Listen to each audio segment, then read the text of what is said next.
no nos dio el presupuesto para traer una atleta olímpica, pero nos dio para traer a una atleta paralímpica. Esta semana en El Profe Relata. Brenda Sardón.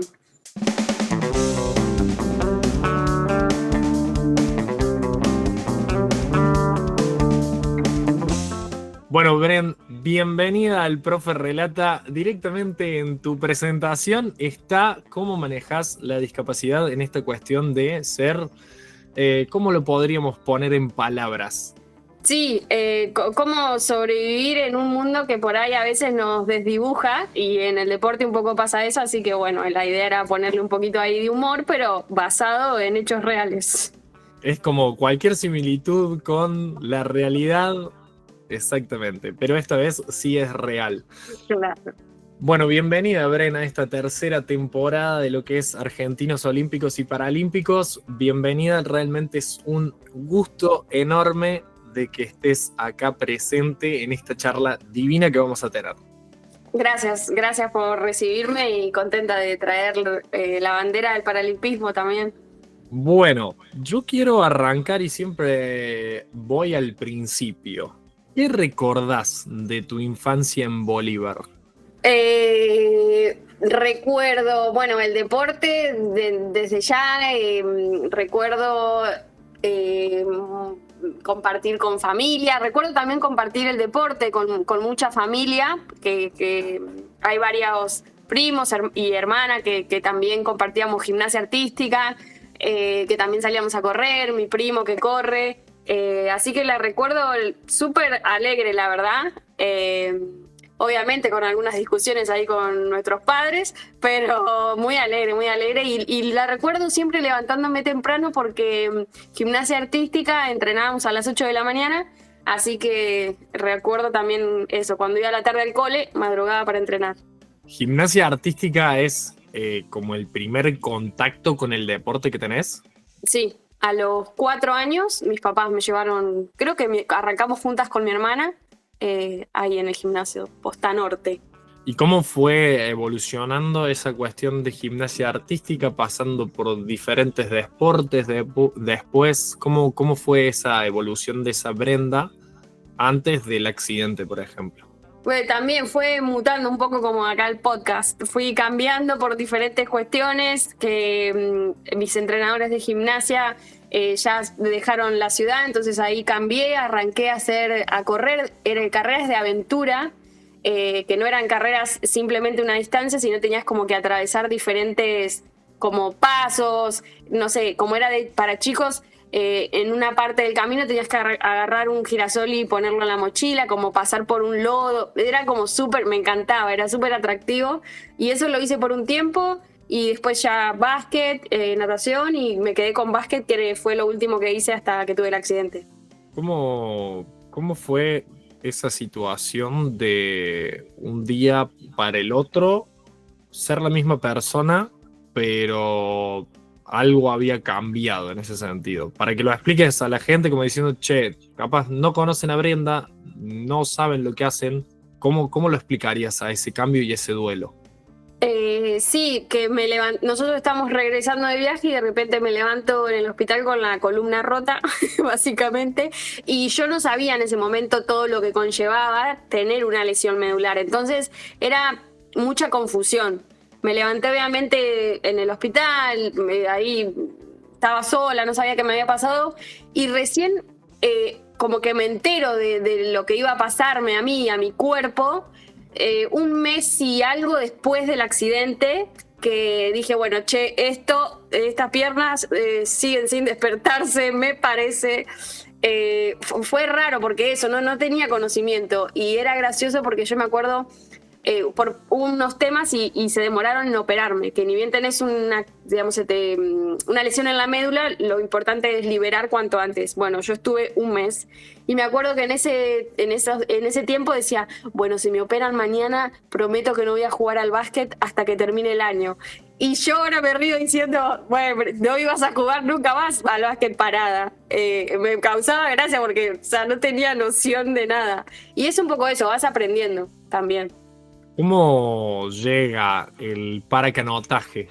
Que es, creo que uno de los primeros deportes que haces ya estando en la silla? Sí, sí, de casualidad. A ver, yo estaba atravesando un momento medio oscuro el primer año y una amiga me sacó de mi casa, me llevó a un campo y también me obligó a subirme un bote, estos de plástico, y me encantó porque en ese momento obviamente estaba con esto de la silla, que no la quería ni ver, pero la necesitaba para vivir, esa, viste, ahí ese, no sé, mambo que el primer tiempo, y me gustó que salía de la silla, que nadie me miraba distinto con pobrecita, o no sé, nadie me miraba por mirarme, que en ese momento todo eso me molestaba porque, viste, estaba como en una transición. Y la libertad de poder ir y venir y no tener que pedir ayuda, que es un tema el de pedir ayuda, que obviamente se trabaja también, pero me encantó eso, la libertad que tenía arriba del bote. En esta cuestión de que el entorno en sí del agua se acomodaba totalmente a esa discapacidad que desaparecía en ese sentido, se podría decir o no. Sí, o que desaparecía como lo negativo del entorno, ¿no? Con mi discapacidad. Que también en ese momento sí podría haber dicho eso porque tenía otro concepto, ¿no? Como que el problema era mi discapacidad. Entonces sí, puede que sí. Exactamente, a eso es lo que queríamos llegar, de decir, che, no soy el problema yo que estoy en la silla, sino es el entorno que me rodea, que no está adaptado a que personas con cualquier discapacidad puedan circular tranquilamente.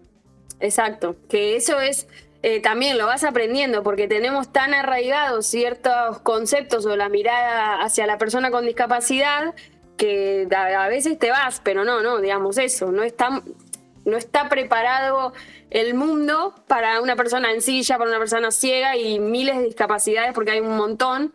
Entonces, bueno, el foco tiene que estar ahí, ¿no? En la persona, ¿no? Esto de enfocarse en lo que... a ver, no me vas a mandar a mí a trepar un árbol, pero mandame a mí a, no sé, a correr a una regata en el agua, ¿entendés? De enfocarte en lo que sí puedo hacer. Como siempre, buscar como empujar al vaso medio lleno, se podría decir, en vez de estar diciendo, che, mirá, vos porque estás en silla de ruedas no podés hacer esto. Y diciendo, che, pero puedo hacer tal cosa. No, pero quédate tranquila que no podés hacer esto. Y ya encerrarse en esa cajita de cartón totalmente como diciendo, che, mirá, vos estás en silla de ruedas, no podés hacer absolutamente nada. Exacto, lo de encasillar, sí, totalmente. En esto que hablábamos de ser atleta de alto rendimiento, ¿cuándo se da el clic? ¿Cuándo decís vos o crees vos que fue como diciendo, che, me voy a dedicar a esto?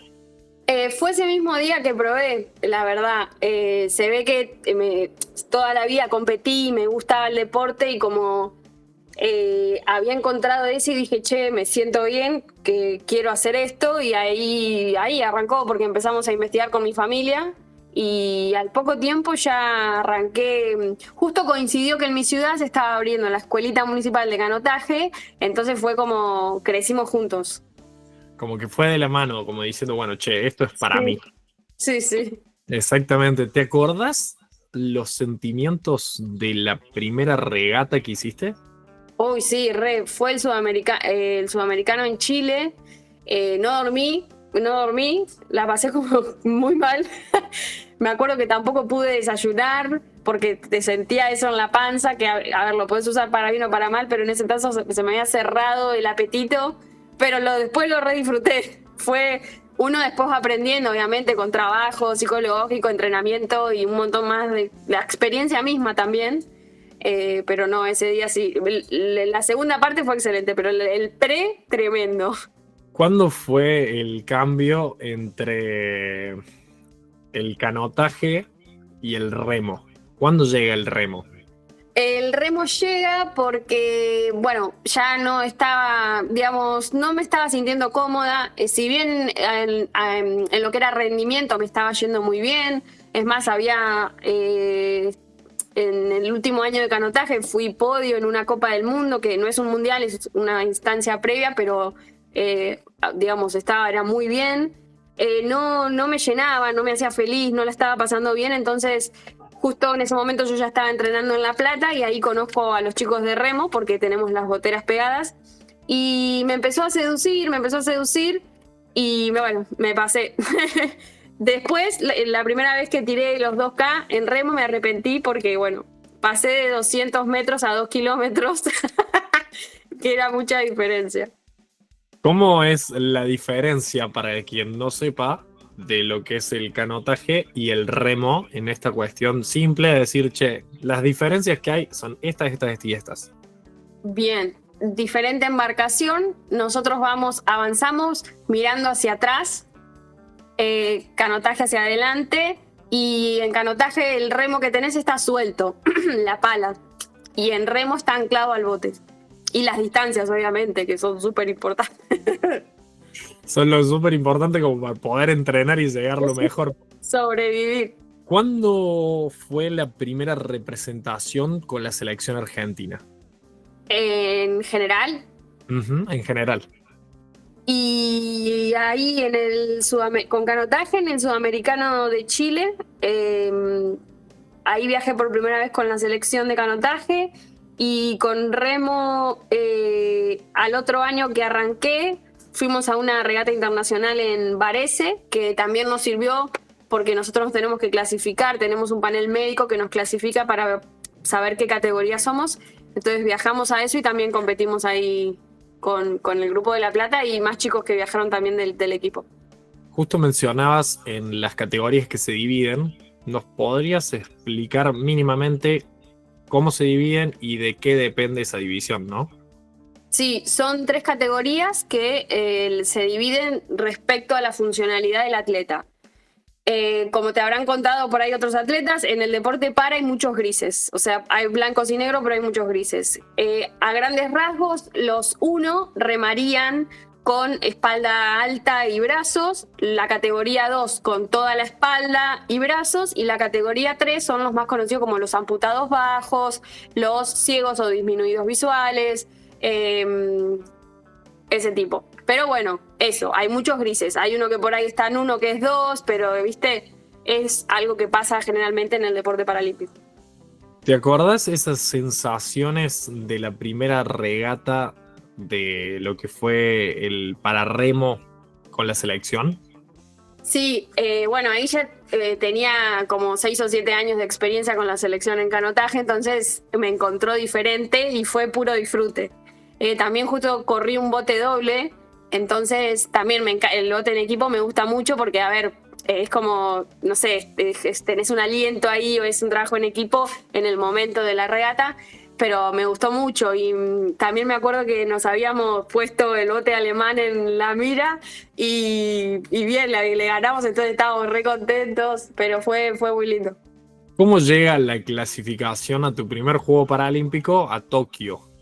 Esa clasificación fue una montaña rusa porque justo estuvimos atravesados por la pandemia, como el resto del mundo, y entonces mucha incertidumbre. Justo estábamos concentrando acá en Tigre y en el lugar estábamos todos, en el hotel que solíamos concentrar, y nos avisan, chicos, se tienen que volver cada uno a su casa porque se canceló el preolímpico continental por el COVID.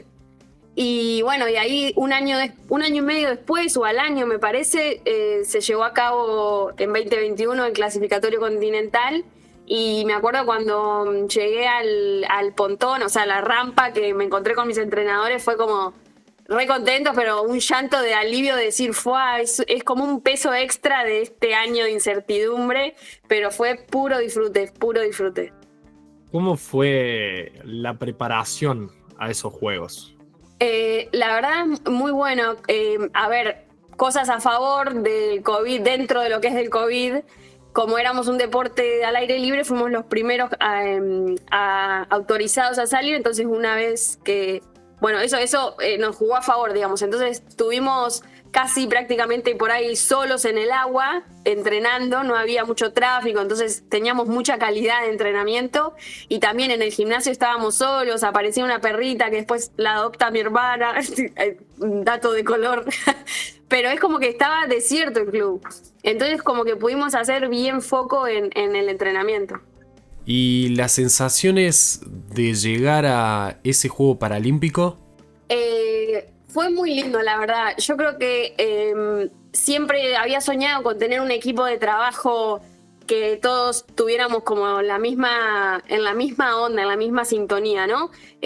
Nutricionista, kinesiólogo, preparador físico, mis entrenadores de agua. Era como que habíamos armado un grupo súper lindo y me encantó como celebrar eso, el trabajo que hicimos dio su fruto. A ver, si no hubiésemos clasificado, hubiese estado, era un buen resultado porque lo habíamos dado todo. Pero es como que le agrega un poquito más el decir, che, bueno, el objetivo era este y llegamos y pudimos estar ahí en Tokio pese a todo lo que pasó. ¿Y qué rescatas de ese juego paralímpico? A ver, Tokio comparado con París, para mí en lo que es el agua fui mucho más competitiva. Esto de las categorías también se fue cambiando mucho, entonces en París se desvirtuó un poco los rangos, ¿no? Entonces en París fue como...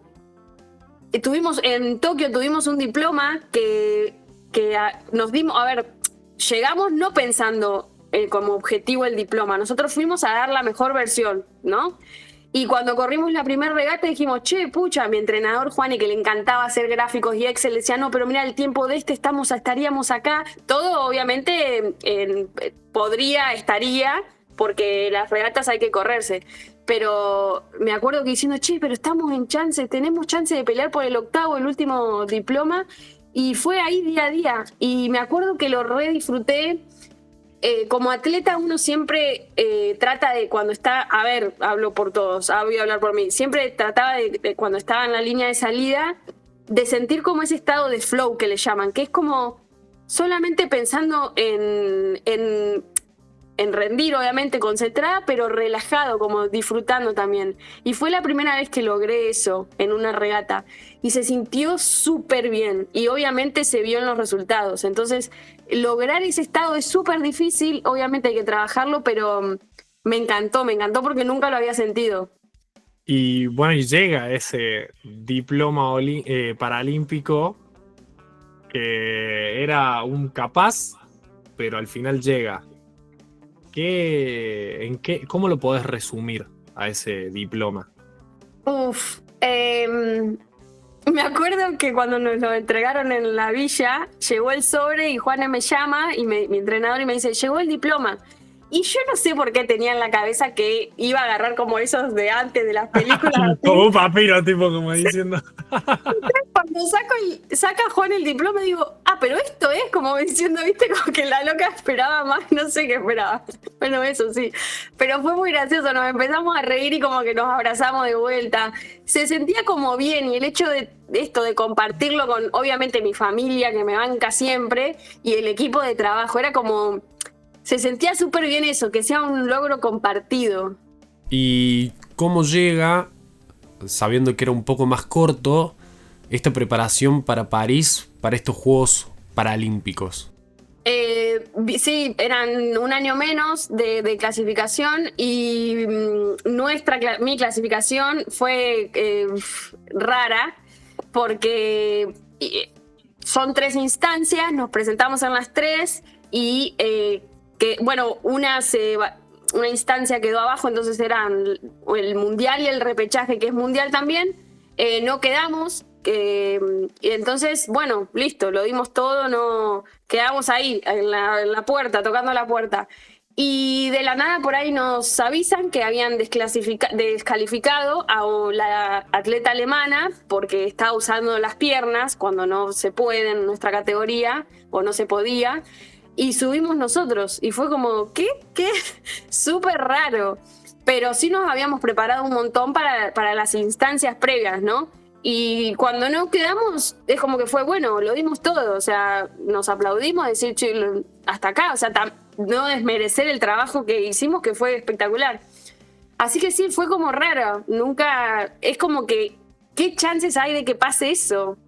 Las mismas chances que había de sacar antes un diploma paralímpico. Sí, tal cual. Sí, Yo me lo sí, imagino tipo ahí con como el meme, viste, que le aparecen todos los cálculos en la sí, cabeza, como diciendo, che, si hacemos esto acá, que esto, que lo otro sí, sean las sí, cosas. sí. Bueno, así también creo que pasó para París. ¿Y cómo llegás vos? ¿Con qué diferencias de esa Brenda de Tokio a esa Brenda de París?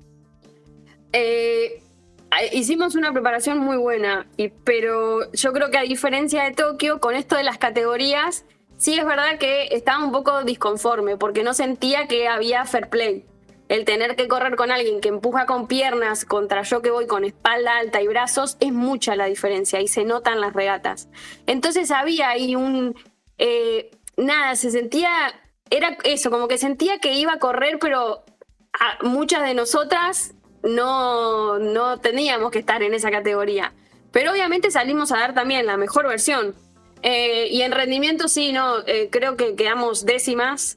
Quedé décima, no fue como un resultado pero sí disfruté todo. Ahora en Tokio estuve con un equipo de trabajo en lo que es agua y acá en París con Lore, mi entrenadora nueva.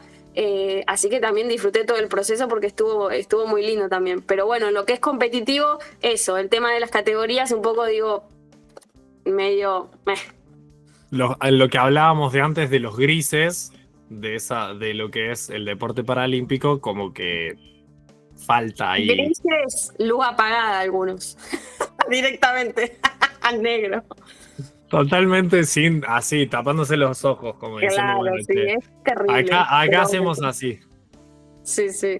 En las cuestiones de las villas paralímpicas, en esto que hablábamos al principio de los contextos adaptados, me imagino que las villas son como, en este sentido yo me lo imagino como Disney.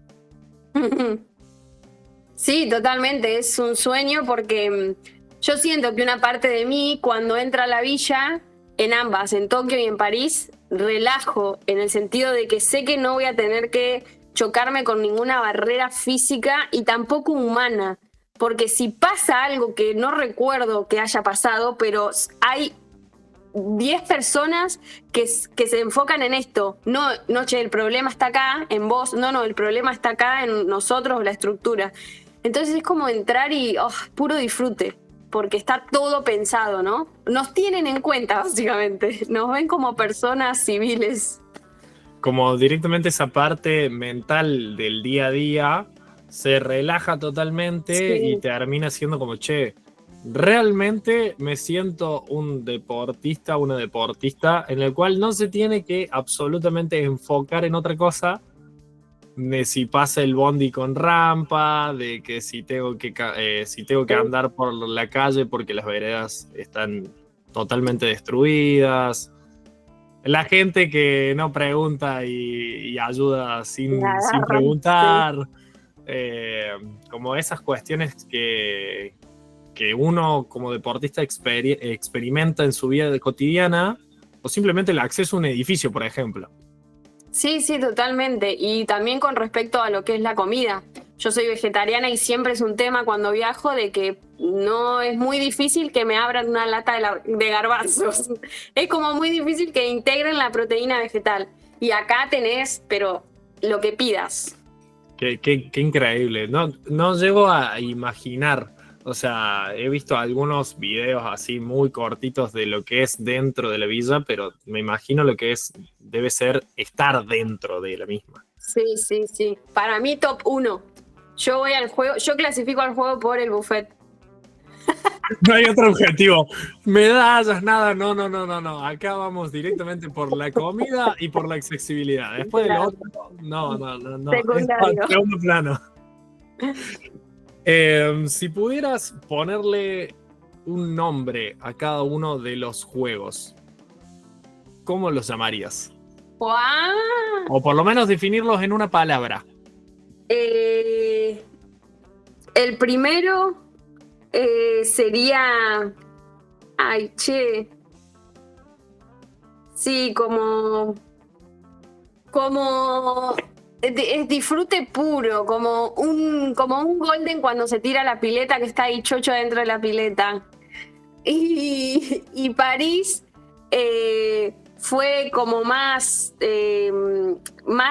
desafíos en esto, ¿no? Más personales con todo esto, pero también, ay, no sé, puede ser como esto, desafío.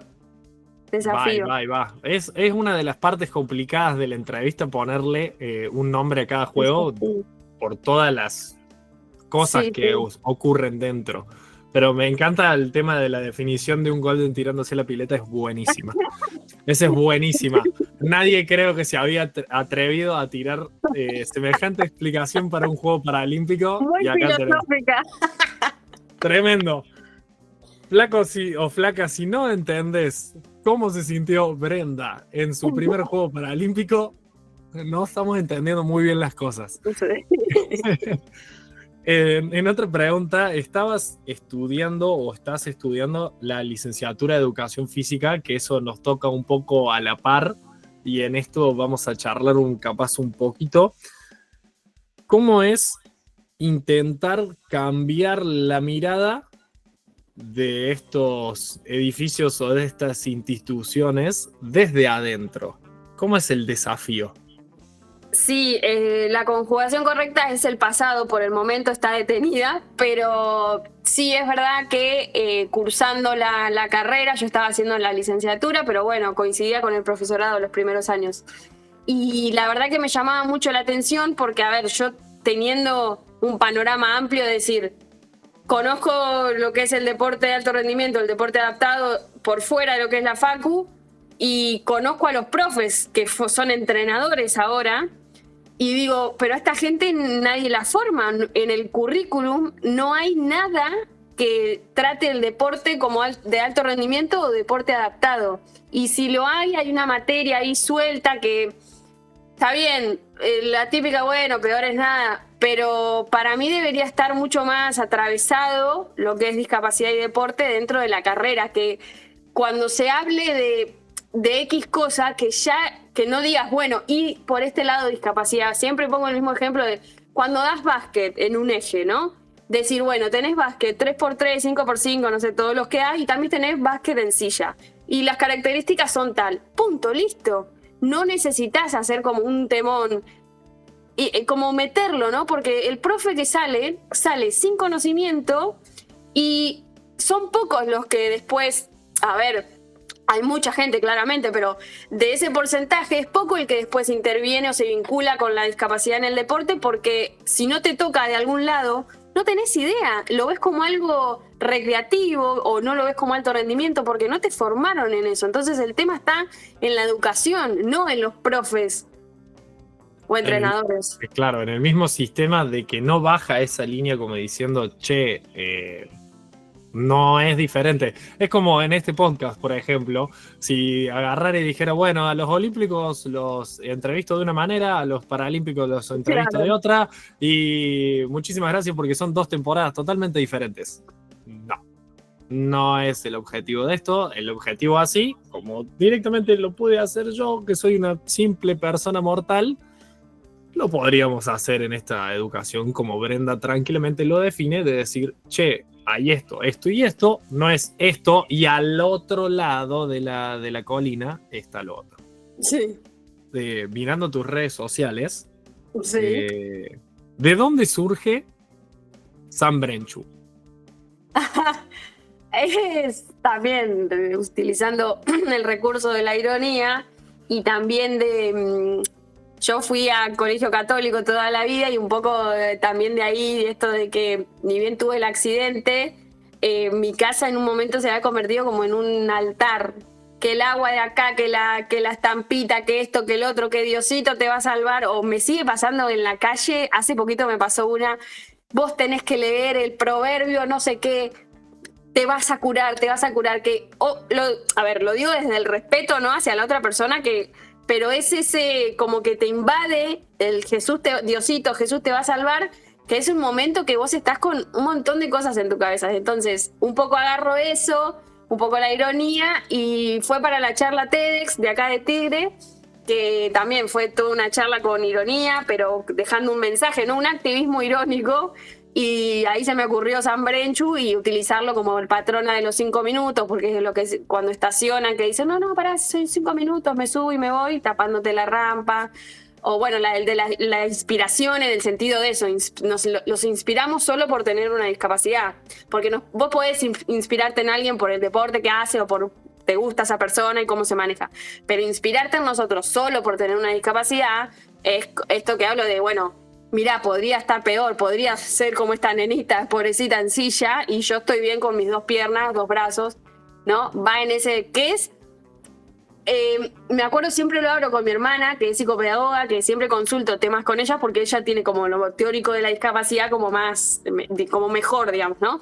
Y es difícil de que la gente entienda eso, del tema de la inspiración y de lo de la discapacidad y qué significa, que somos seres pensantes, que podemos hacer un montón de cosas, que la discapacidad es una característica, no hay que dejarla de lado, obviamente, porque tenemos nuestras necesidades, pero que el foco no sea inspirarte en nosotros porque simplemente tenemos una discapacidad. Ahora que me decís lo de los 5 minutos, lo entiendo mucho mejor cuando vi la imagen. Y es esa cuestión de decir, flaco, no te tenés que parar en la rampa para subir a la vereda. Sí.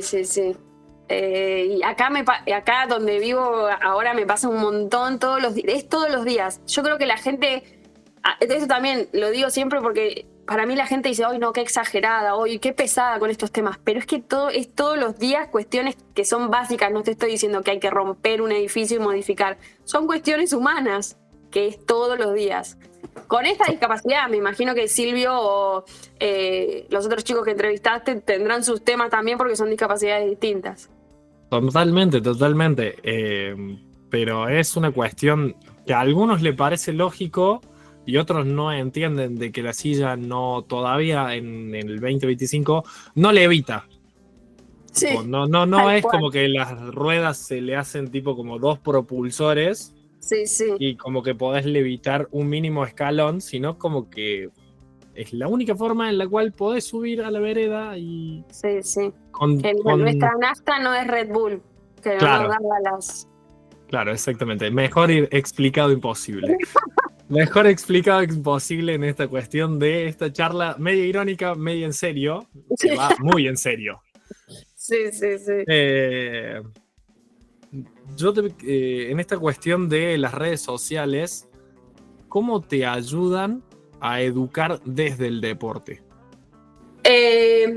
Yo creo que para mí, personalmente, el deporte a mí fue un poco el que me fue formando y me fue dando como la entereza que necesitaba para reclamar y decir, che, pará, esto me estás tratando mal, o reclamar derechos, o esto no debes hacer.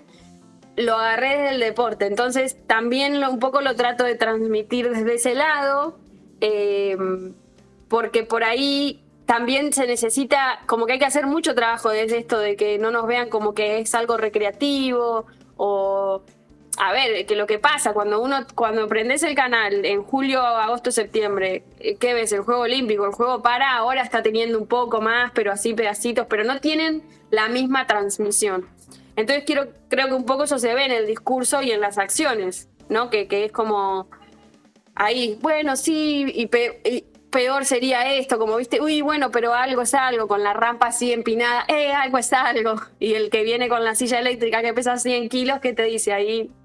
Dándose una vuelta a carneo, peor es nada, te va a decir, no. Totalmente. Son cosas que a quienes no estamos en silla no nos toca. O sea, no pasamos directamente. Es como, bueno, hay un charco de agua, lo primero que hago es lo salto. No hay otra cuestión, no hay otro impedimento en esta cuestión de lo que realmente explicás. Y es tomarse unos segundos de decir, no puedo ser tan palabra pi, de frenarme en una rampa para subir a la vereda. Sí, son cuestiones que podemos modificar, digo, que no necesitamos grandes cambios, simplemente ser más conscientes en el día a día. Pero era lo que hablábamos al principio, si no te toca de cerca, es como que no pasa. no hay gente en silla de ruedas, no hay gente ciega, en ese sentido que se entrena igual, hace doble, triple turno, come bien, se esfuerza un montón para estar dentro y ser un atleta realmente de alto rendimiento, y es como, no, pero porque está en silla de ruedas no lo es. Sí, sí. A ver, que también estamos diciendo todas las cosas que hay que cambiar, ¿no? También, digamos, hay muchas cosas positivas, ¿no? Por ejemplo, yo he tenido varios eventos internacionales feos, que no hay accesibilidad, no tenía baño el predio, y también tengo una regata como en Lucerna, que pensaron en todo, y ya el edificio que tenían ya estaba accesible desde antes, ¿no? Pero en lo humano, y consultan, ¿qué es eso? Si simplemente por ahí no sabes qué hacer en cuanto a accesibilidad, consulta con los atletas, con las federaciones o con... y espectacular, y para mí ir a Lucerna, a la regata de Lucerna, es también parecido a la villa, de decir, bueno, sé que acá y cualquier tema que hay lo van a resolver y sin problema, pero estuvieron al detalle, y es eso, es un poco... Hay cosas que están buenas y otras cosas que no, pero hay de todo, ¿no? El consultar es una de las formas más fáciles de aprender, se podría decir. Así como al pedir, por favor, che, ¿te puedo ayudar? ¿Necesitas una mano? Que eso lo mencionabas en la charla TEDx y fue súper gracioso cómo lo hacías con el tema de redoblantes, como diciendo, che, es solamente una pregunta. Preguntar. Sí, sí, sí. Tal cual. Eso, que tampoco se tome que el mal plan, ¿no? Lo que decimos, es simplemente preguntar, porque algunas personas nos dicen, no, yo no le pregunto si lo ayudo porque se me enojan. No es enojo, sino es antes de por ahí ayudar y tocar la silla o algo que nos podemos caer, es más por seguridad nuestra que por el que no querer que nos ayuden. Totalmente, totalmente. En la cuestión deportiva, próximos objetivos. Bueno, ahí está la regata de Lucerna y está el Mundial, pero bueno, ahí hay que confirmar fechas. Seguimos entrenando, pero bueno, todavía no está definido bien. Si tuvieras la oportunidad de charlar con una Brenda que está por hacer danza, que está por hacer básquet, que después tuvo un accidente y arranca totalmente un deporte nuevo, y te pudieras sentar al lado a charlar con ella, ¿qué le dirías? Le diría, abrochate el cinturón porque se vienen unas curvas y unas rectas muy buenas. Disfrútalos, ¿no? Eso. Otro desafío es, si pudieras ponerle un nombre a tu capítulo, ¿qué le pondrías? ¿Qué le pondría? ¿Tiene que ser una oración? Lo que vos quieras. Podría ser como algo relacionado con el agua, en el sentido de que como...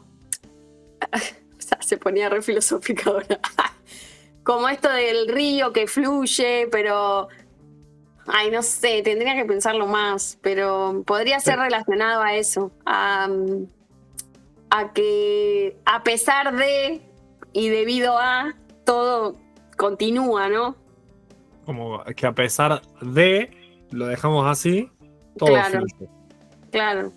A pesar de 3 puntos, todo fluye. Sí, sí, sí. ¿Te parece bien? ¿Te gusta? Sí, siento que es un poco también muestra la vida misma, que a ver, en el deporte, en la vida hay muchas similitudes, ¿no? Altibajos, en momentos que uno no espera de repente, entonces eso, como a pesar de... Todo fluye para bien o para mal, todo fluye. Todo pasa, ¿no? Me gusta. Si tuvieras la oportunidad de invitar a otra deportista olímpica o paralímpica, ¿a quién invitarías?